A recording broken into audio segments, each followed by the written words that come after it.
पार्थाय प्रतिबोधितां भगवता नारायणेन स्वयं व्यासेन ग्रथितां पुराणमुनिना मध्ये महाभारतम् अद्वैतामृतवर्षिणीं भगवतीम् अष्टादशाध्यायिनीम् अम्ब त्वाम् अनुसन्धधामि भगवद्गीते भवद्वेषिणे। वसुदेवसुतं देवं कंसचाणूरमर्दनं देवकी परमानन्दं श्रीकृष्णं वन्दे जगद्गुरुं। भवानी शङ्करौ वन्दे श्रद्धा विश्वासरूपिणौ याभ्यां विना न पश्यन्ते सिद्धाः स्वान्तस्थमीश्वरम्। अतुलितबलधामं स्वर्णशैलाभदेहं दनुजवनकृशानुं ज्ञानिनाम् अग्रगण्यं सकलगुणनिधानं वानराणामधीशं रघुपतिप्रियभक्तं वातजातं नमामि। ओम शान्तिः शान्तिः शान्तिः। हमारे 7 दिवसीय कार्यशाला के आज तीसरे दिन हम अपने सभी प्रतिभागियों का हार्दिक स्वागत करते हैं, अभिनंदन करते हैं और हमारा सबको विनम्र अभिवादन। जीवन में भाग्य का क्या स्थान है? अक्सर लोग कहते सुनते हैं कि हमारे भाग्य में नहीं है, हमारा भाग्य ठीक नहीं है, हमारा भाग्य खराब है। ऐसे ऐसे जिस चीज़ को हम प्राप्त नहीं कर पाते हैं कहते हैं मेरे भाग्य में नहीं है।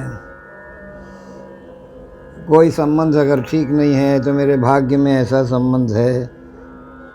आज हम लोग ये देखेंगे ये भाग्य है क्या, जिसको डेस्टिनी भी कहते हैं अंग्रेजी में। भाग्य की क्या भूमिका है हमारे जीवन में? यदि सब कुछ पूर्व निर्धारित है तो कर्म की स्वतंत्रता का क्या अर्थ है?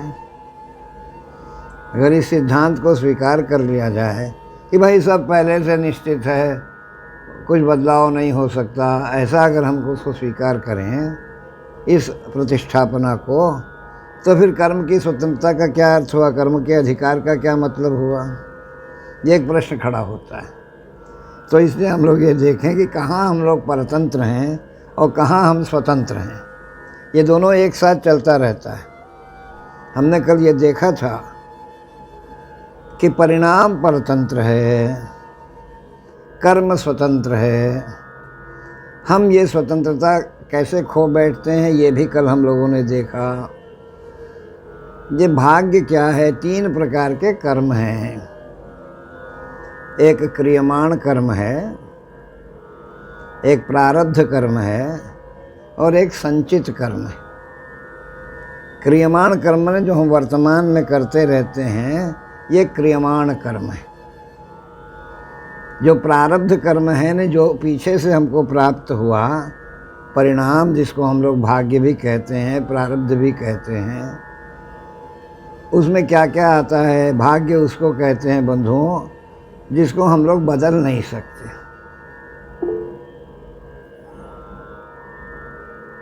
पहले से जो सुनिश्चित होकर के आया है उसको भाग्य कहते हैं। अब क्या क्या हमारे जीवन में पहले से वो हमारे ही कर्म के अनुसार आया है, वो कोई आसमान से भाग्य नहीं टपकता है। क्योंकि जो संचित कर्म होता है वही प्रारब्ध बन करके आता है, वही भाग्य बनता है। यानी हमारे भाग्य का भी निर्माण हमारे कर्म से ही हुआ रहता है। लेकिन एक बार जो भाग्य निर्मित हो गया उसको हम वर्तमान में नहीं बदल सकते, फिर वो भविष्य में बदल सकता है। तो क्या क्या हम लोगों को भाग्य से प्राप्त हुआ है जिसको हम लोग बदल नहीं सकते। तो सबसे पहले जहाँ हमारा जन्म हुआ, हमारे माता पिता हैं, इनको हम बदल नहीं सकते। भाई बहन हम बदल नहीं सकते, पत्नी बच्चे हम बदल नहीं सकते, इसे पूर्व निर्धारित है। हाँ, इसमें हम रोक सकते हैं, हमको 4 बच्चे होने हैं, हम 2 ही बच्चे में रोक लिए, ये स्वतंत्रता है। घटित होने में भाग्य को हम अपने कर्म की स्वतंत्रता से रोक लगा सकते हैं, उसको घटने से रोक सकते हैं। लेकिन वो रोकना हमारे लिए लाभप्रद होगा कि नुकसानप्रद होगा, ये एक अलग प्रसंग है। ये जितने भी संबंध हैं ये सब पूर्व निर्धारित है। इसीलिए किसी भी संबंध से हमारा यदि टकराव है तो उसको इस रूप में लेना चाहिए कि ये हमारे ही कर्म के अनुसार हमको प्राप्त हुआ है, इसलिए इसको स्वीकार करना चाहिए। जो जैसा संबंध हमको मिला है उसको उसी रूप में स्वीकार करना। हम अपने अनुसार दूसरे को चलाना चाहते हैं, इसी में हमारे जीवन की सारी समस्या है। हम सोचते हैं कि हम सुधरे हुए हैं, हम दूसरे को सुधारना चाहते हैं। हम स्वयं को बदल नहीं पा रहे हैं, हम दूसरे को बदलना चाहते हैं, और इसी में टकराव बढ़ जाता है। ये संबंधों के साथ जो दो इस समय जो हमारे परिवार की, समाज की स्थिति चल रही है, उसमें हम देखते हैं कि संबंधों में बड़ा टकराव है। ये जो टकराव है ये क्यों है? ये समझदारी की कमी से टकराव है। हम बदल नहीं सकते ना किसी को, पत्नी थोड़ी बदल देंगे। पश्चिम में होता होगा, भारतीय संस्कृति में, भारतीय परिवेश में पत्नी को हम बदल नहीं सकते। बदलना है चेंज कर लेना, या उसके स्वभाव को चेंज कर लेना। वो स्वभाव अपने चेंज हो सकता है, लेकिन हम नहीं चेंज कर सकते। हम किसी के स्वभाव को बदल नहीं सकते, हम अपने स्वभाव को बदल सकते हैं। हमारे ऊपर अपना अधिकार है, हमारा दूसरे पर हमारा अधिकार नहीं। ये अधिकार जो हम जताते हैं, इसी में समस्या खड़ी होती है। तो ये संबंध हमारे सब पूर्व निर्धारित हैं, इसको स्वीकार कर लेना चाहिए। इसको मानसिक रूप से स्वीकार कर लेने पर टकराव में कमी आ जाएगी। भाई ऐसे ही बेटा हमको मिलना था, ठीक है भाई, जैसा मिलना था वैसा मिला है, उसी को स्वीकार कर लें तो मामला टकराव से बच सकते हैं। और हमेशा ध्यान रखना है कि गुरुमूल्य में जब तक गड़बड़ी नहीं आती, लघुपुण्य में गड़बड़ी नहीं आती। यदि 4 की संख्या विकृत होगी तो 3, 2, 1 विकृत होगा। अगर 4 में विकृति नहीं आएगी तो 3, 2 में भी विकृति नहीं आएगी। यदि पिता में गड़बड़ी नहीं आएगी तो पुत्र में गड़बड़ी नहीं आएगी। और पति पत्नी के बीच में भी क्या है, पति में गड़बड़ी आएगी तो पत्नी में आएगी, पत्नी में आएगी तो पति में आएगी। ये अन्योन्याश्रित है, एक दूसरे के अंदर रिफ्लेक्ट होता रहता है, और वही एक दूसरे में दिखाई पड़ता है। हम लोग सब एक दूसरे के आईना हैं। जो हमारे अंदर है वो दूसरे में हमें दिखता है, और दूसरे को हमारे अंदर जो है वो उसको दिखता है, उसके अंदर जो है। तो हम क्या करते हैं, जैसे हमारे चेहरे में है गड़बड़ी, हम चेहरे को ठीक करें नहीं, आईने को साफ करने लगते हैं। आईने को साफ करने से चेहरा थोड़ी साफ होगा, यानी हम दूसरे को ठीक करने लगते हैं। दाग तो हमारे अंदर है, वो दाग हमें दिख रहा है पत्नी में, वो दाग दिख रहा है बेटे में, वो दाग रहा है दूसरे संबंधों में। तो हम दाग अपना ठीक करें नहीं, हम आईना पोंछने लगते हैं, और आईना पोंछते पोंछते हमारी ज़िंदगी ख़त्म हो जाती है और हम ठीक नहीं हो पाते हैं।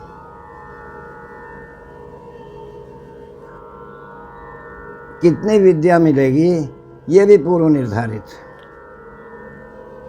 हम पुरुषार्थ से उसको थोड़ा चमका सकते हैं, उसको थोड़ा सा और। अभी रामानुजन जो थे गणितज्ञ, वो हाई स्कूल से ऐसा सुनते हैं। कोई पीएचडी कर लेने से बहुत बड़ा विद्वान होता है, ऐसा कुछ नहीं है। प्रतिभाएं जो हैं वो किसी डिग्री की मोहताज नहीं होती। और बड़े बड़े वैज्ञानिक लोग भी बहुत ज़्यादा ब्रिलियंट थे, ऐसा भी कोई बात नहीं है। विद्या अलग चीज़ है, बुद्धि अलग चीज़ है, ध्यान रखिए आप। विद्या जो है वो सर्टिफिकेट आधारित है आधुनिक समय में, और बुद्धि के लिए कोई सर्टिफिकेट नहीं चाहिए। मैं एक शहर में मेरा कार्यक्रम चल रहा था, आपको एक छोटा सा दृष्टांत दे रहा हूँ। तो वहाँ एक हमारे प्रेमी जो थे सुनने वाले, वो एक फल बेचने वाला। जो हम लोग सोचते हैं विद्या के साथ बुद्धि जुड़ी हुई है, ऐसा नहीं है। विद्याहीन भी बहुत बुद्धिमान होते हैं, बहुत समझदार होते हैं, और विद्यावान भी बहुत नासमझ होते हैं। तो क्या उस फल वाले से कुछ बराबर फल लिया करते थे, कुछ सत्संग शायद होता होगा। तो इन्होंने पूछा हमारे प्रेमी ने कि भाई स्वामी जी का कार्यक्रम चल रहा है, तुम सुने क्या? अच्छा, कार्यक्रम चल रहा है, वही गाना बजाना होगा, नाच गाना होगा, वही संगीत होगा? तो कहने भाई बड़ा। तो फल वाला पूछता है कुछ यहाँ का खुराक है, दिमाग का कुछ खुराक है, ये पूछता है उसको। यानी सारी अशांति हमारे दिमाग में है, किसी के भी। एक अच्छा जीवन जीने के लिए दो चीज़ें चाहिए हमको, ज़्यादा कुछ नहीं चाहिए। बौद्धिक समाधान चाहिए और भौतिक समृद्धि चाहिए। बुद्धि को समाधान चाहिए, और संसार में जीने के लिए जो हमारी आवश्यकताएं हैं वो सब हमारी पूरी होनी चाहिए, तब एक बैलेंस लाइफ का बनता है। तो अभी क्या हुआ है हमारे जीवन में कि जिसके पास भौतिक समृद्धि है उसको बौद्धिक समाधान नहीं है, और जिसको बौद्धिक समाधान है उसको भौतिक समृद्धि नहीं है। यानी अभाव दोनों ओर हो गया। क्लास में भी अभाव है, मास में भी अभाव है। मास में भौतिक समृद्धि का अभाव है और क्लास में बौद्धिक समाधान का अभाव है। यानी अशांति दोनों ओर है। मास में भी अशांति है, क्लास में भी अशांति है। हम विद्या कितनी मिलेगी हमको ये निर्धारित है। बुद्धि हमारे अंदर है, वो हमारे विकास के ऊपर है। यदि विवेक से जुड़ गई तो आसमान में उड़ने लगती है, अगर विवेक से कट गई तो नीचे जाने लगती है। ये विवेक के रूप में ही श्री कृष्ण विद्यमान है हमारे अंदर। ये पूरी गीता है क्या? विवेक और बुद्धि का संवाद है। बुद्धि जो है यही अर्जुन है, यही हम आप हैं। तर्क करता है, और विवेक जो है उसको गाइड करने वाला है, सारथी है। हम यदि अपने इस शरीर की गाड़ी को अगर विवेक के हाथ में सौंप दें तब तो हमारी गाड़ी ठीक से चलेगी बिना दुर्घटना के। लेकिन हम लोग विवेक तो जागृत ही नहीं है। शिक्षा का क्या लक्ष्य है? शिक्षा का लक्ष्य ही विवेक जागरण करना। विवेक अगर हमको मिल गया तो समझिए कि जीवन का जो हमारी यात्रा है वो बिना निरापद रहेगी और हम सही ढंग से अपने गंतव्य पर पहुंच जाएंगे। तो विद्या भी पूर्व निर्धारित है, उससे जीवन के विकास का कोई बहुत संबंध नहीं है। बहुत पढ़े लिखे लोग बहुत विकास करते हैं और कम पढ़े लिखो कम विकास करते हैं, ऐसा कुछ नहीं है। विकास की जो यात्रा है उसमें हम स्वतंत्र हैं ना। बहुत कम पढ़े लिखे लोग बहुत ऊंचाई पर पहुंच जाते हैं और बड़े बड़े पढ़े लिखे लोग बेकार घूमते हैं। तो विद्या जो है ये पहले से निर्धारित है। अब उस विद्या का हमको डॉक्टर बनना है, हम डॉक्टर बन गए, लेकिन उस डॉक्टरी का हम कैसे प्रयोग कर रहे हैं इसमें हम स्वतंत्र हैं। वो हम शोषण के लिए कर रहे हैं कि पोषण के लिए कर रहे हैं, यह हमारे हाथ में है। ये स्वतंत्रता है। हम अध्यापक बन गए, ये हमारा भाग्य है। लेकिन अध्यापक बन के हम ईमानदारी से विद्यादान कर रहे हैं कि नहीं, यह हमारे हाथ में है। हम 40,000 तनख्वाह दे रहे हैं, प्रॉक्सी अध्यापक को भेज करके पढ़वा रहे हैं सरकारी स्कूलों में। हम कोई अपना दूसरा काम देख रहे हैं। ये क्या हुआ? ये द्रोह हुआ। यह स्वतंत्र हैं हम इसमें। हम अपने काम को पूरे निष्ठा के साथ करें, पूरे समर्पण के साथ करें, पूरी ईमानदारी के साथ करें, इसमें हम आज़ाद हैं। कोई भी पेशा हो, इसी से गुडविल बनता है, इसी से चरित्र बनता है, इसी से पहचान बनती है। और एक बार पहचान अगर बिगड़ गई, अरे ये डॉक्टर तो बड़ा कसाई है, अरे ये डॉक्टर तो बड़ा पैसा लूटता है, ऐसा अगर गुडविल बन गया तो शुरू में भले ही लोग जाते रहेंगे, लेकिन धीरे धीरे धीरे वो कर्व कम होता जाएगा। लेना चाहिए, पैसे के बिना भी काम नहीं होता है कोई, लेकिन हमारा जो मूल मोटिव है जिस पेशे में भी है, उसमें जो हमारे क्लाइंट हैं उनको राहत मिलनी चाहिए, उनको मदद होनी चाहिए। हम वकील हैं तो हमारे क्लाइंट को मदद होनी चाहिए, उसमें हमारी ईमानदारी होनी चाहिए। जो फीस है तो देंगे ही, मिलेगा ही। विद्या भी पहले से निश्चित है, ऐसे ही धन भी निश्चित रहता है। कितना धनार्जन हम करेंगे ये भी निश्चित है, और उसमें स्वतंत्रता कहाँ है, हम उसका उपयोग कैसे करेंगे, इसमें हम स्वतंत्र हैं। कमाई तो हो गया हमको पूर्व के अनुसार। हानि लाभ जीवन मरण जस अपजस विधियात, बिलख कहूँ मुनिनाथ। ये हमारा नहीं, वशिष्ठ जी का वचन है। ये कहाँ कहाँ हम परतंत्र हैं। जीवन और मृत्यु में हम परतंत्र हैं, हानि और लाभ में हम परतंत्र हैं, यश और अपयश में भी परतंत्र हैं। किसी कर्म में यश मिलेगा, अपयश मिलेगा, ये हमारे हाथ में नहीं है। कई बार बहुत सा यश करने वाला काम किए रहते हैं, अपयश मिल जाता है। कई बार कोई यश का काम ही नहीं किए रहते हैं, यश मिल जाता है। मैंने अपने जीवन में ये अनुभव किया है कि हमने कुछ लोगों के लिए कुछ नहीं किया है, लेकिन कह रहे आप ही की कृपा, आप ही के आशीर्वाद से, आप, जबकि हमने कुछ किया ही नहीं है, वो सब तो ऊपर से चल रहा है। तो यश अपयश, हानि लाभ, जीवन मरण, ये संबंध सारे, विद्या लाभ, ये सब पूर्व निर्धारित हैं, इनको हम बदल नहीं सकते। हाँ, ये जो प्राप्त हुआ है इसको कैसे हम संभालते हैं, कैसे हम उसको डील करते हैं, इसमें हमारी आज़ादी है। हम अपने पेशे को कैसे संभालते हैं, अपने संबंधों को कैसे संभालते हैं। गीता है क्या? गीता में एक आदेश है, एक उपदेश है, और फिर संदेश है।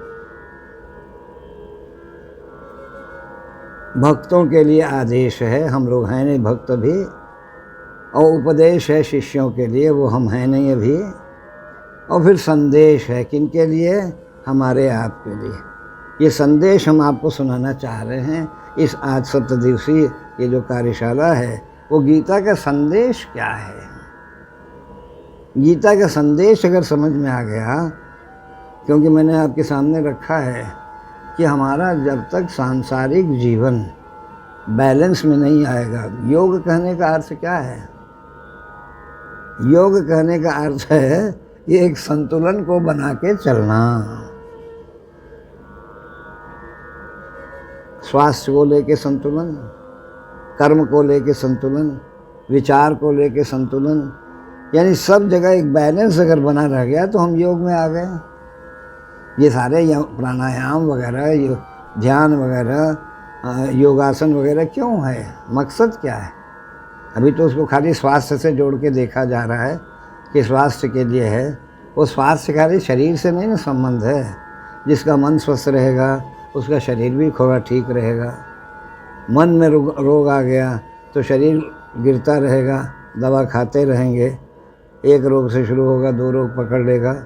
यानी मन को ठीक करने का जो उपाय है वो गीता में है। अर्जुन का मन ही नीचे जा रहा था, अवसाद में जा रहा था, डिप्रेशन में जा रहा था, और हम लोगों का भी मन ही जो है वो अस्त व्यस्त हो जाता है, अस्थिर हो जाता है, अशांत नहीं होता। मन को अशांति नहीं होती है, मन में अस्थिरता होती है।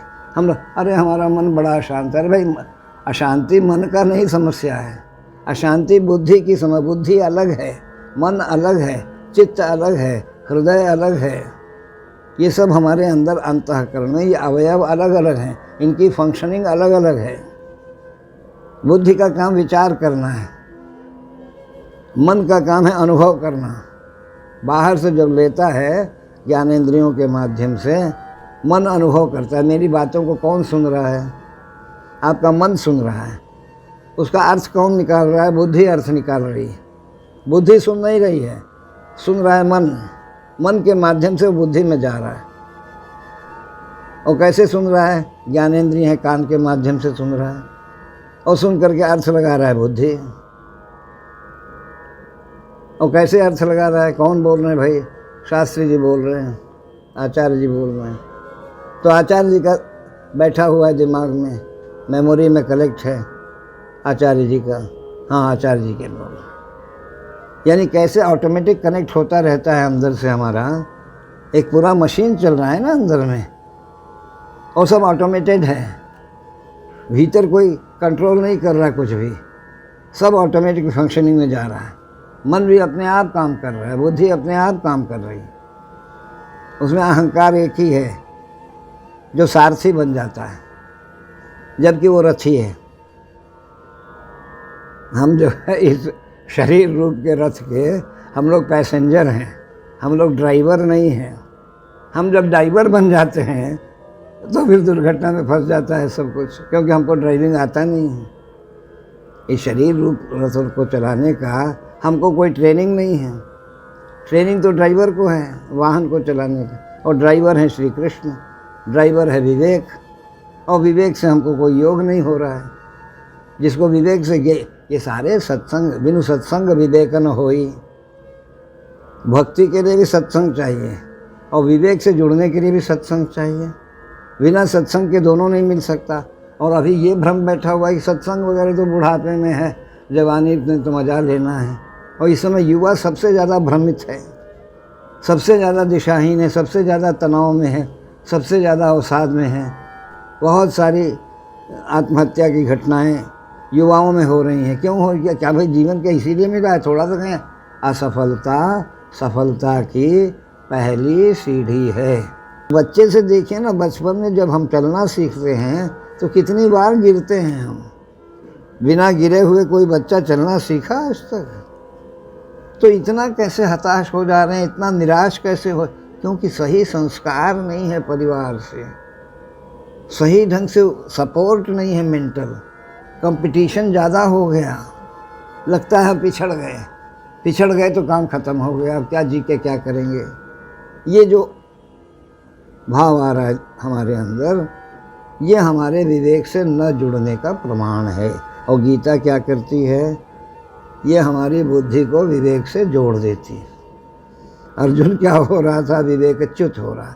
विवेक के गाइडेंस में जब कर्म करेंगे तो उसका रंग कुछ और होगा, और विवेक से च्युत होकर के जब कर्म करेंगे तो उसका रंग कुछ और होगा। थोड़े से में ही अंतर हो जाता है। इतनी चीज़ें हमें परतंत्रता है, अर्थ भी कमाएंगे कितना ये है, उसको थोड़ा सा ऊपर ले जा सकते हैं। दुरुपयोग करेंगे तो नीचे चला आता है, सदुपयोग करते हैं तो ऊपर जाता है।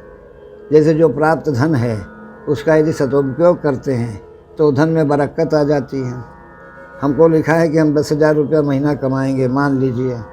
अगर उस 10,000 रुपये का हमने सदुपयोग किया ठीक से, कोई व्यसन व्यासंग में नहीं लगाया, कोई दुर्व्यय नहीं किया, तो क्या होगा, उसमें बरकत होने लगेगी और वही 10,000 लाख बन जाएगा, 5 लाख 10 लाख बन जाएगा। देख रहे हैं, वहाँ लिखा है 10,000 का, लेकिन वो लाख बन गया। कैसे बन गया? वो उसके सदुपयोग करने से बन गया। और दुरुपयोग किया हमने तो 10,000 के भी लाले पड़ गए बाद में। देखिए, ये कर्म की स्वतंत्रता और भाग्य की परतंत्रता, ये दोनों का कैसे सिंक्रोनाइज होता है, ये मैंने आपके सामने रखा है। एक छोटी सी कथा सुनाता हूँ आपको। एक बार 2 व्यक्ति, एक भाग्यवादी, एक कर्मवादी। एक कहता है कि कर्म ही सब कुछ, कर्म किए बिना कुछ नहीं मिलता है। और दूसरा कहता है भाग्य में रहेगा तो मिलेगा, मिलवे करेगा, भाग्य ही सब कुछ। अब एक चौराहे पर दोनों में बहस शुरू हो जाती है।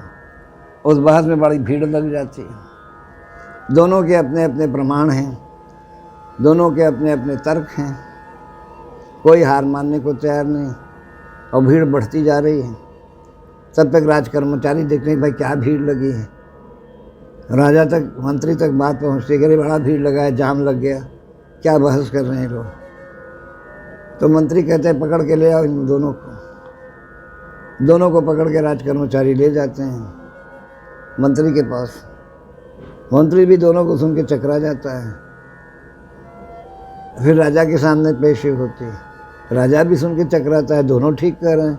भाग्य वाले के पास भी तर्क बड़ा अकाट्य है और कर्म वाले के पास भी अकाट्य तर्क है, भाई कौन ठीक है। तो मंत्री कहता है महाराज ये दोनों बवालियाँ हैं, ये सब जो है झंझट कर रहे हैं, इन लोगों को जेल में डाला जाए, कारागार में डाल दिया जाए।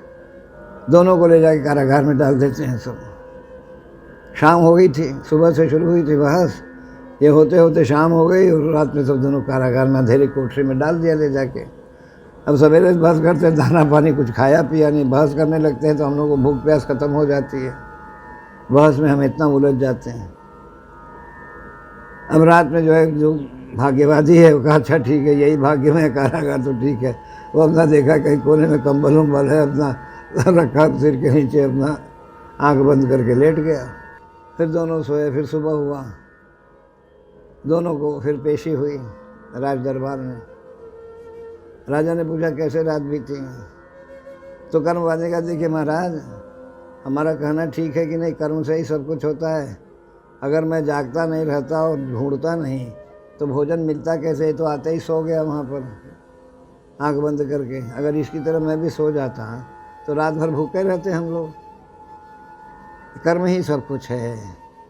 तो भाग्यवादी ने कहा महाराज कर्म तो इसने किया ना, लेकिन भोजन तो मुझे भी मिला। तो मेरे भाग्य में भोजन हड़ा तो मुझे भोजन मिला। तो भोजन भाग्य में होगा तो मिलवे करेगा। जो कुछ भाग्य में है वो तो मिलना ही मिलना है, उसको कौन टाल सकता है। अब फिर पेज फंस गया कि भाई ये भी ठीक कर रहा है, ये भी ठीक कर रहा है, क्या मुझसे। तो मंत्री ने कहा महाराज देखिए कर्म आधार है, ये जो कह रहा है भाग्य सब कुछ है, भाग्य सब कुछ नहीं है और कर्म भी सब कुछ नहीं है। इन दोनों का जो अभी हमने आपको जो दिखाया कि इन दोनों का जब योग होता है, जिसको भाग्य से कुछ मिला हुआ है वो भी कर्म से ही मिला हुआ है, उसके पीछे कर्म ही कारण है। जैसे साकार में भी बेचारा ढूंढा तब भोजन मिला, ऐसे ही उसके भी भाग्य में जिसने बिना कुछ किए भोजन को प्राप्त किया वो भी पिछले में कभी किस कर्म किया है तभी उसको वो मिला है। उसको प्रेरणा हो सकती थी, जिसको भोजन में खुद ही खा के थाली रख देता, उसको न खिलाता, उसको न जगाता, छोड़ देता उसको, लेकिन छोड़ा नहीं। उसने क्यों नहीं छोड़ा? क्योंकि उसके कर्म भी ऐसे बने हुए थे पहले के कि उसको भोजन मिलना चाहिए। यानी भाग्य की भूमिका कहाँ है? हमारे कर्म के पीछे जो हमने कहा प्रारब्ध कर्म, जो कुछ हम लोग अभी क्रियमाण कर्म करते रहते हैं, उसमें सभी कर्मों का भोग हम लोग भोग नहीं पाते और किसी भी कर्म का परिणाम तुरंत नहीं निकलता। बीज को बो दिया गया, तुरंत फसल नहीं उग रहा है, 90 दिन लगते हैं, सिंचाई करना पड़ता है, खाद डालना पड़ता है, तब फसल आता है। बीज आज डाले हैं, 3 महीने के बाद उसमें फसल आएगा। कर्म तो आज हमने किया लेकिन परिणाम तो आज नहीं निकला। हमने गर्भाधान कर दिया लेकिन शिशु का जन्म तुरंत नहीं हो रहा है, 9 महीने प्रतीक्षा करनी पड़ती है। तो इसी प्रकार से जो कर्म अभी हम कर रहे हैं उसका परिणाम अभी तुरंत हमको मिलता हो ऐसा नहीं है। कुछ कर्म के परिणाम मिलते हैं, कुछ जमा होते जाते हैं। हम वो परिणाम क्यों जमा होते हैं उसका भी विज्ञान आपको दिखा देता हूँ। इसी पर पुनर्जन्म लगा हुआ है। हमारा पुनर्जन्म कैसे होता है कल मैंने आपको सामने रखा था कि कर्म की अवधि थोड़ी और परिणाम की अवधि अधिक होती है। तो एक क्षण कर्म हुआ तो उसका 4 क्षण मान लीजिए परिणाम निकल रहा है। अब ये 4 क्षण परिणाम निकलने की अवधि में भी हम दूसरे क्षण में भी कर्म कर रहे हैं। हम परिणाम भी भोगते रहते हैं, कर्म भी करते रहते हैं, दोनों साइमल्टेनियसली चलता रहता है। एक ओर हम भोगों को भोग रहे हैं, दूसरी ओर कर्म को कर रहे हैं। तो दूसरे क्षण में जो कर्म हमने किया उसका 5 क्षण परिणाम निकलना है, लेकिन पहले क्षण का परिणाम समाप्त होगा, तब उसके बाद दूसरे क्षण का परिणाम शुरू होगा। तो इस प्रकार होता क्या है कि परिणाम क्यों लगा करके खड़े हो जाते हैं। हमारी 5 साल की उम्र है, 50 साल की उम्र है, आयु है, हमने कर्म किया कि 200 साल तक परिणाम निकलना है। अब 200 साल तक ये शरीर रहेगा नहीं, परिणाम इकट्ठा हो गया है। उस परिणाम को भोगने के लिए फिर जन्म लेना पड़ता है। आप देख रहे हैं ना कैसे हम लोग को मिलता है पुनर्जन्म। वो जो कर्म इकट्ठा हो गया है उसी को इस जन्म में हम संचित कर्म कहते हैं और अगले जन्म में उसको प्रारब्ध कर्म कहते हैं। आज जो हमारा प्रारब्ध कर्म है वो पिछला संचित कर्म ही प्रारब्ध बन करके आया हुआ है। जो हमारा जमा है पहले का वो हमको अभी मिल रहा है, उसमें विद्या है, संबंध है, धन है, ये सब पहले का है। अब उसका इस्तेमाल हम कैसे करते हैं इसकी स्वतंत्रता है हमारे पास, ये कर्म की स्वतंत्रता हुई। तो दोनों की भूमिका, भाग्य कुछ नहीं है ऐसा कहना भी ठीक नहीं है और कर्म कुछ नहीं है सब भाग्य है ये कहना भी अतिवाद है। और गीता जो है किसी भी प्रकार के अतिवाद को स्वीकार नहीं करती। एक्सट्रीमिस्ट थॉट, अतिवादी विचार, अतिवादी कर्म, अतिवादी व्यवहार, अतिवादी भोग, विचार भी बैलेंस में रहना चाहिए, कर्म भी बैलेंस में रहना चाहिए, हमारा व्यवहार भी बैलेंस में रहना चाहिए, हमारा उपभोग भी बैलेंस में रहना। अति भोग में लग जाएंगे तो भी गड़बड़ है। अति भोगवाद से ही सारे रोग फैले हुए हैं। भोग में संतुलन होना चाहिए, संयम होना चाहिए, व्यवहार में मर्यादा होनी चाहिए, कर्म में अनुशासन होना चाहिए। अनुशासित कर्म और मर्यादित संबंध।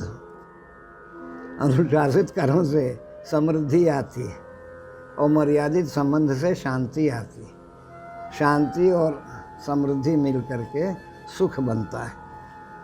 खाली समृद्धि से भी सुख नहीं, खाली शांति है समृद्धि नहीं है तो भी सुख नहीं। वही बौद्धिक समाधान और भौतिक समृद्धि। बौद्धिक समाधान यानी शांति और भौतिक समृद्धि यानी अर्थ, यानी आवश्यक सब चीज़ हमारे पास है। जब कैसे होगा आवश्यक सब? जब अनुशासित कर्म होगा। 2 शब्द हैं, एक शासन है एक अनुशासन है। ध्यान से देखिए हम लोगों में से कितने लोग मनुष्य कहने के योग्य हैं। एक शासन है एक अनुशासन है। शासन कहने का अर्थ ऊपर वाले का नीचे वाले पर जो अधिकार है, नियंत्रण है, उसको शासन कहते हैं। साकार जगत में मनुष्य सबसे ऊपर है।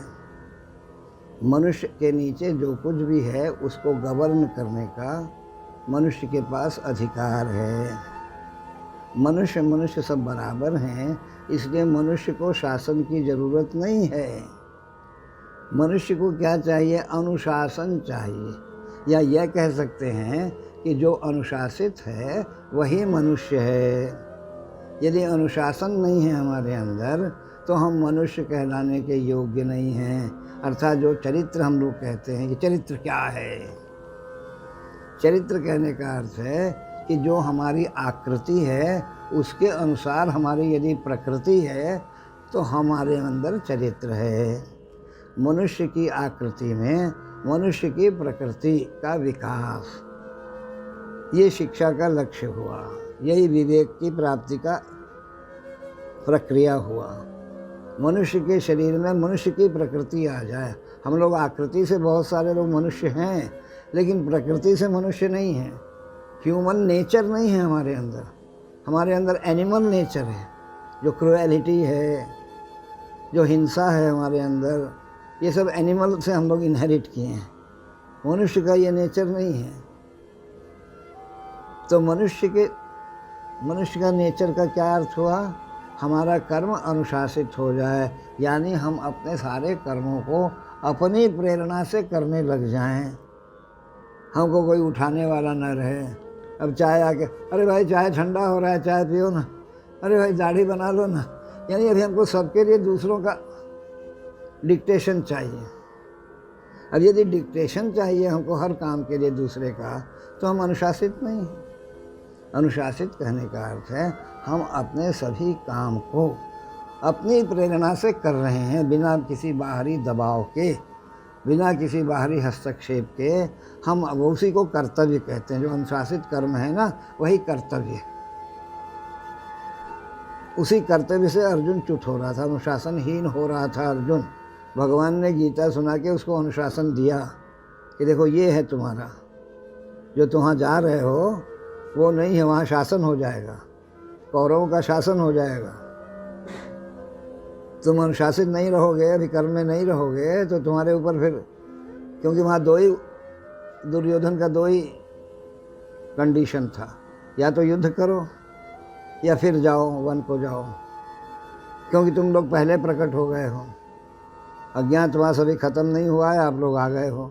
जबकि ज्योतिषी लोग, राजज्योतिषी लोग सब कह रहे हैं कि नहीं, पूरा करके ये लोग आए हैं भाई। ये लोग कोई ग्रह नक्षत्रों के अनुसार पूरा 12 वर्ष का, 1 वर्ष का अज्ञातवास। अब नंगे माने जो आदमी मानेगा ही नहीं, हमको विरोध करना है तो विरोध करना है, उसका कोई तर्क हो या न हो, आधार। ये अभी समय हम लोग देख रहे हैं, भारत के पटल पर ये देख रहे हैं कि विरोध करना है तो विरोध, उसमें कोई मेरिट नहीं है, लेकिन विरोध करेंगे हम, क्योंकि हम विरोध करेंगे। जैसे होता है ना, हम रास्ते के कुछ बदमाश होते हैं, नहीं तुमको यहाँ से निकलने नहीं देंगे। क्यों नहीं निकलने देंगे? नहीं निकलने देंगे। अब या तो उससे लड़िए या फिर रास्ता बदल लीजिए अपना, दो ही उपाय बच गए। तो दुर्योधन ने ऐसा ही कर रखा था, या तो तुम लड़ो हमसे या तो फिर जाओ। अब वहाँ लड़ने के सिवा कोई उपाय, इम्पोजिशन था युद्ध। इसीलिए पांडव युद्ध करने नहीं गए। और सत्य और न्याय कभी भी असत्य और अन्याय से लड़ता नहीं है, और लड़ना नहीं चाहिए। असत्य और अन्याय को सत्य और न्याय से लड़ना चाहिए, तब वो मात खा जाएगा। अगर दुर्जन सज्जन से लड़ने आएगा तो मार खा के जाएगा। अगर सज्जन दुर्जन से लड़ने जाएगा तो मार खा जाएगा। सज्जन को कभी लड़ने नहीं जाना चाहिए, उसको आने दो ना लड़ने के लिए। ध्यान रखें, अंधेरा धमका सकता है उजाले को, लेकिन उजाले के पास नहीं जा सकता, क्योंकि जानता है कि उजाले के पास जाएंगे तो हमारा अस्तित्व मिट जाएगा। इसलिए वो उजाले को ही अपने पास बुलाता है, और जैसे ही उजाला उसके पास जाता है वो उसको निगल जाता है।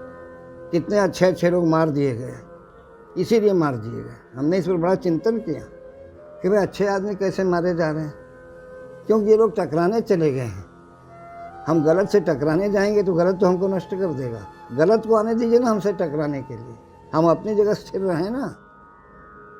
हमको वीरता चाहिए, उत्तेजना नहीं चाहिए। सत्य की रक्षा वीरता से होती है, उत्तेजना से नहीं होती है। हम बहुत उत्तेजित हो जाएंगे तो सत्य बचा लेंगे, ऐसा नहीं होता है। उत्तेजित व्यक्ति तो मार खा जाता है, क्यों हाथ कांपने लगते हैं उत्तेजना में, क्रोध में आ जाता है। वीर लोग क्रोध में नहीं आते। ये सब बड़े रहस्यमय जीवन के पक्ष हैं जो गीता में सुलझाए हैं भगवान योगेश्वर ने, कि कैसे संभालना है जीवन को। हम लोग बहुत कम ध्यान दे रहे हैं अपने ऊपर, अपने अंदर के ऊपर। उसी से समस्याएं बढ़ती जा रही हैं या बढ़ जाती। तो इतनी चीज़ें तो हमारे जीवन में ये पहले से हमको प्राप्त हैं, इनको हम बदल नहीं सकते, लेकिन इनको कैसे संभालना है उसमें ज़रूर हम सफल हो सकते हैं या असफल हो सकते हैं। यह स्वतंत्रता हमारी है। अब देखिए दूसरा पक्ष क्या आता है, मृत्यु भी पूर्व निर्धारित, उसको भी हम लोग बदल नहीं सकते। जितने श्वास लिखे हुए हैं उतने श्वास हम लेंगे, तभी हमारा श्वास बंद होगा। वो चाहे 90 बरस में बंद हो, चाहे 100 बरस में बंद हो, यह हमारे हाथ में नहीं। जन्म भी हमारे यहाँ, कोई ज्योतिषी बता नहीं सकता है आज तक कि इसी क्षण जन्म होगा। और अब तो ऐसे भी नहीं बता सकते, क्योंकि आजकल तो सब ऑपरेशन से जन्म हो रहे हैं। तो डॉक्टरों के ऊपर निर्भर है, जब चाहे जब जन्म करवा दें। थोड़ा सा दर्द उठा तुरंत जन्म करा दो भाई, ऑपरेशन करो। और हमारी बहनें बेटियां भी अब वो प्रसव पीड़ा को बर्दाश्त करने की स्थिति में नहीं है। हमारे अंदर सहनशीलता कम हो गई। अरे जल्दी से ऑपरेशन करिए, जल्दी से ऑपरेशन करिए, ये हो जाता है। तो अब तो समय भी ज्योतिषियों के हाथ में नहीं है कि बता दें कि भाई इसी समय जन्म होगा। यानी वहाँ पर भी हमारी परतंत्रता हो गई, वो भी ऊपर से ही कंट्रोल हो रहा है कब जन्म होना है। अब इसके बाद हम लोग आते हैं आज का जो मुख्य प्रसंग हुआ, कर्म और भाग्य को मैंने जोड़ करके आपको दिखाया। ये भगवान ने ये दिखाया अभी तीसरे अध्याय में कि भाई पूरे वेदांत में सब जगह ये कहा गया है कि जो हम लोगों को बार बार जन्म लेना पड़ रहा है, जो भी हमने दिखाया भी आपको कि कर्म करते करते जो परिणाम इकट्ठा होता जाता है, वो परिणाम हमको फिर से जन्म लेने को बाध्य करता है। तो यानी क्या हुआ, कर्म के कारण ही पुनर्जन्म है, कर्म के कारण ही बंधन है। तो अर्जुन का सोचना ये है कि जब कर्म के कारण ही बंधन है, पुनर्जन्म है, तो कर्म की क्या ज़रूरत है, यही उसका औचित्य क्या है कर्म का। तो भगवान ने दिखाया भाई दो है। फिर भगवान ने ये दिखाया कि कर्म की दो धाराएं हैं, एक यज्ञांश कर्म है, एक यज्ञ के अतिरिक्त कर्म है। यज्ञ क्या है, देखिए यही बहुत सूक्ष्म और बहुत ही हम समझ जाएं इस विज्ञान को। यज्ञ कोई कर्मकांड नहीं है, यज्ञ में ही जी रहे हैं हम लोग, हम पहचान नहीं रहे कि यज्ञ में हम जी रहे हैं। सह यज्ञा प्रजा सृष्ट्वा पुरोवाच प्रजापते अनेन प्रसविष्यध्वम एषवोस्तिष्ठ कामधु। हे अर्जुन, ये संपूर्ण जो चराचर जगत है, इसकी उत्पत्ति यज्ञ के सहित प्रजाओं को रच करके,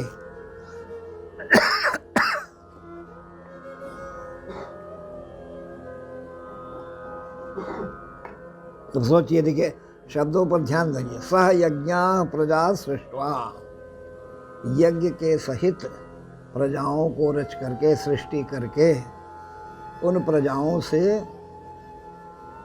प्रजापति ब्रह्मा जी ने कहा कि इस यज्ञ के माध्यम से आप लोग अपने मनोकामनाओं को पूरा करें, आपके इष्टार्थ को पूरा करें।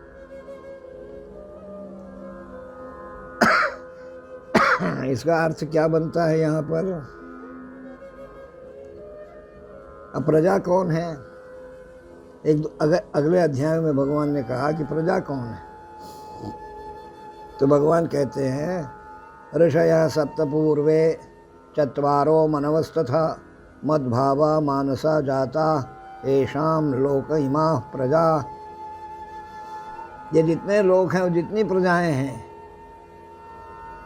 ये किनसे विस्तार को पाएं, सप्त ऋषियों से और उनकी पत्नियों से।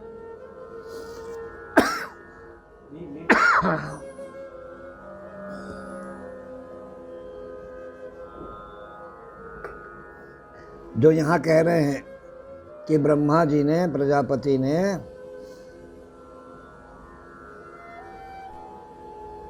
यज्ञ सहित प्रजाओं को रच करके, यानी यज्ञ किसको मिला, देखिए यही सृष्टि का जो विकास है, वो गीता के अनुसार, वेदों के अनुसार, भारतीय मनीषा चिंतन की धारा के अनुसार, ये संपूर्ण जो चराचर जगत है, ये ऊपर से नीचे आया है।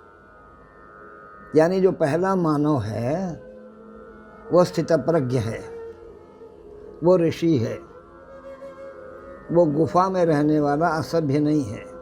यानी यहाँ जो विकास है पश्चिम का, जो हम लोग स्कूलों में, यूनिवर्सिटी में पढ़ा रहे हैं, वो क्या पढ़ा रहे हैं कि आदि मानव जो था वो सेमेटिक था, नंगा रहता था, फिर छाल पहनने लगा। ऐसे विकास को प्राप्त होके वर्तमान में सर्वोच्च उन्नति के शिखर पर है, ये ऐसा सोचना है। और हम लोग क्या कहते हैं, हमारे यहाँ सृष्टि कब प्रारंभ हुई, सतयुग में प्रारंभ हुई, कृतयुग में। यानी सतयुग में जो है सृष्टि चली है, जिसका प्रमाण ये श्लोक है गीता का। सह यज्ञा प्रजा, यज्ञ के सहित प्रजा को रच करके। सह यज्ञा प्रजा सृष्ट्वा पुरोवाच प्रजापति अनेन प्रसविष्यध्वम एषवोस्तिष्ठ कामधु देवान् भावयतानेन ते देवा भावयन्तु वः परस्परं भावयन्तः श्रेयः परमवाप्स्यथ इष्टान् भोगान् निभो देवा दास्यन्ते यज्ञभाविता तैर्दत्तान् प्रदायैभ्यो यो भुङ्क्ते स्तेन एव सः। यज्ञ क्या है? देखिए 3 टियर में सृष्टि चल रही है। एक ऊपर है, देवताओं की सृष्टि है, एक मानवों की सृष्टि है बीच में, इसके नीचे पशु पक्षी प्राणियों की सृष्टि है, या दानवों की सृष्टि है, उसको उस रूप में भी देख सकते हैं। यानी एक पाताल लोक है, एक भूलोक है, एक अंतरिक्ष है।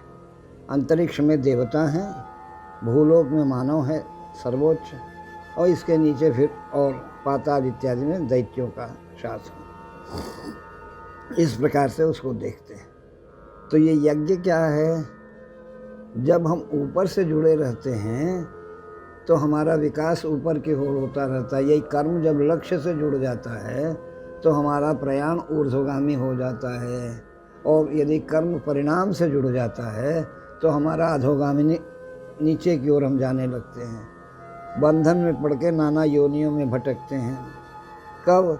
जब परिणाम को स्टिमुलेंट बना लेते हैं, परिणाम को लक्ष्य बना, जो आज हो रहा है हम लोग परिणाम को ही लक्ष्य समझ रहे हैं, और परिणाम को लक्ष्य बनाने का खामियाजा भी हम लोगों को भोगना पड़ रहा है।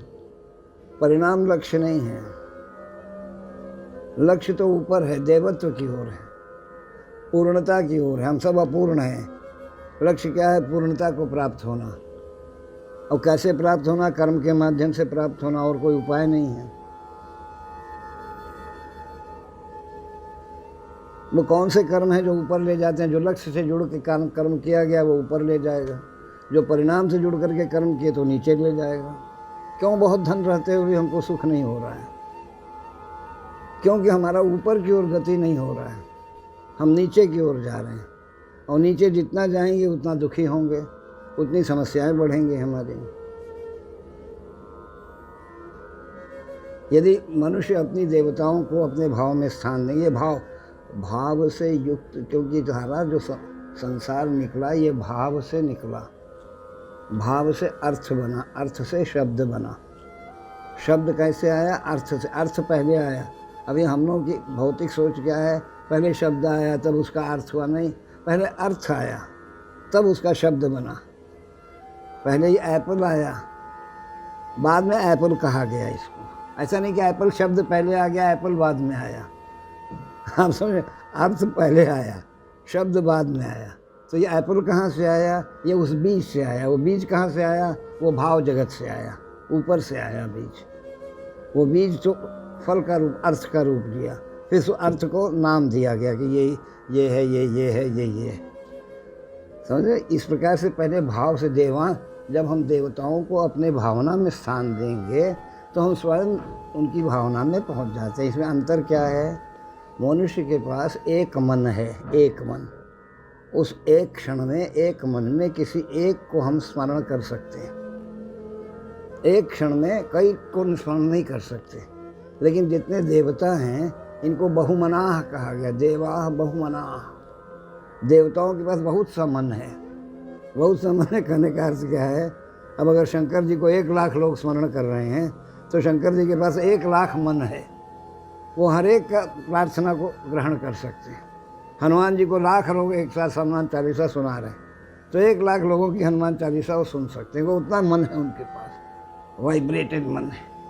वो सबको सुन सकते हैं, सबके भाव को स्वीकार कर सकते हैं। ये विशेषता है देवता में और मनुष्य में। मनुष्य संकुचित है, शरीर में है, इसलिए वो एक ही मन है उसके पास, अनेक मन नहीं है।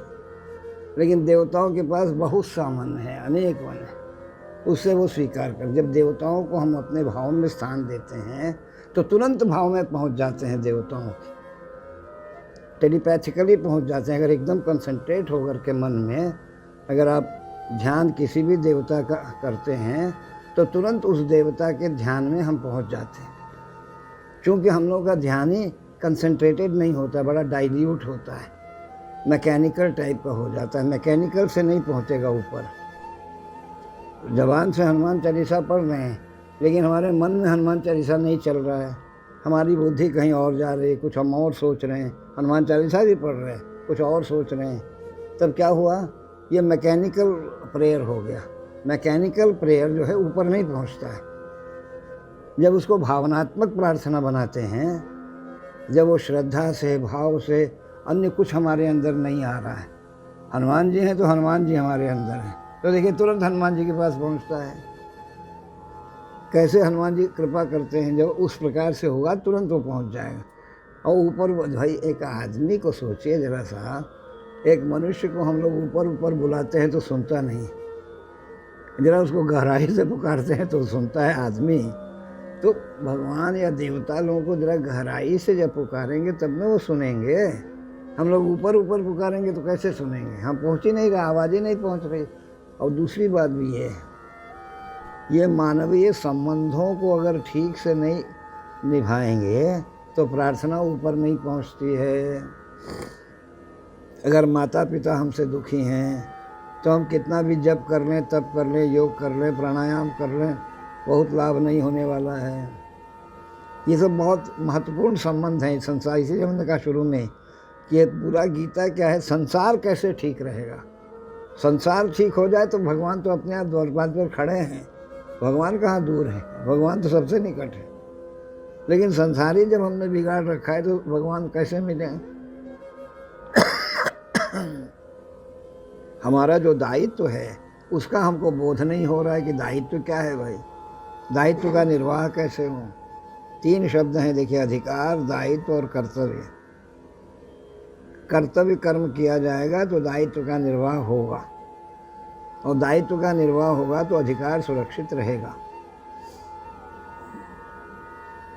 ये संपूर्ण चराचर जगत में जो भी भोग पदार्थ हम लोगों के पास हैं, ये फल है, फूल है, मकान है, जायदाद है, ये सब क्या है? फिलॉसफी गीता की। गीता का दर्शन कहता है ये सब कुछ जो हमको मिला है ये देवताओं के प्रसाद से मिला है, कृपा से मिला है। ये यज्ञ का प्रसाद है। इस प्रसाद को यज्ञ के जो नहीं समर्पित करता है देवताओं को और उसको भोग करता है तो वो चोर है। चोर कौन है संसार में? गीता के अनुसार हम सब चोर हैं।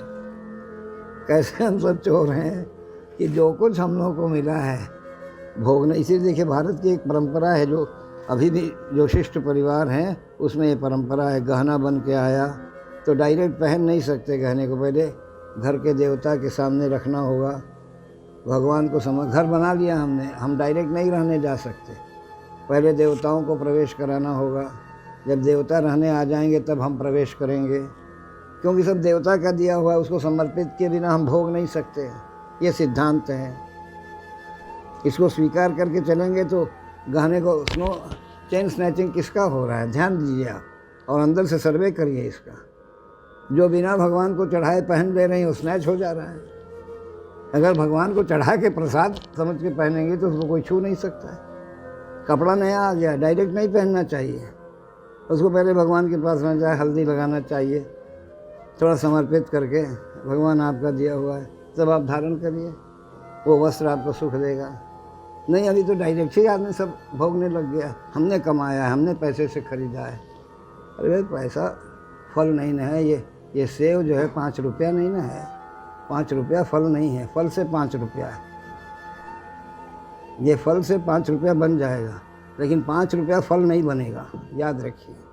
ये फल कहाँ से है? प्रकृति से है, देवताओं के अनुग्रह से फल मिला है, उसको कैसे हम इनकार करेंगे? ये जो अवदान है ऊपर से हमको आया हुआ, अन्न है, फूल है, फल है, वस्त्र है, ये सब ऊपर से प्राप्त है। यज्ञ शिष्टा शिन संतो मुच्यन्ते सर्व किल विषयी भुंजन्ते ते त्वघम पापा ये पचन्ते आत्मकारणात्। वो पाप का सेवन करते हैं जो अपने शरीर को सुख को भोगने के लिए भोगों को भोगते हैं। सुख बाई प्रोडक्ट है, परिणाम है, लक्ष्य नहीं है।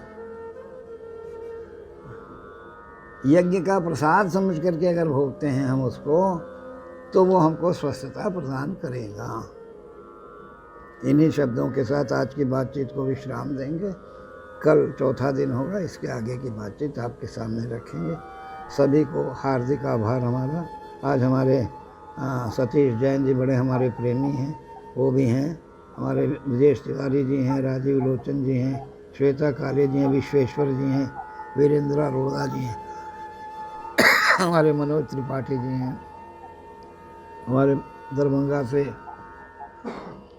मीना सिंह और प्रेम शंकर जी हैं, सुमित जी हैं, सभी को हमारा अभिनंदन।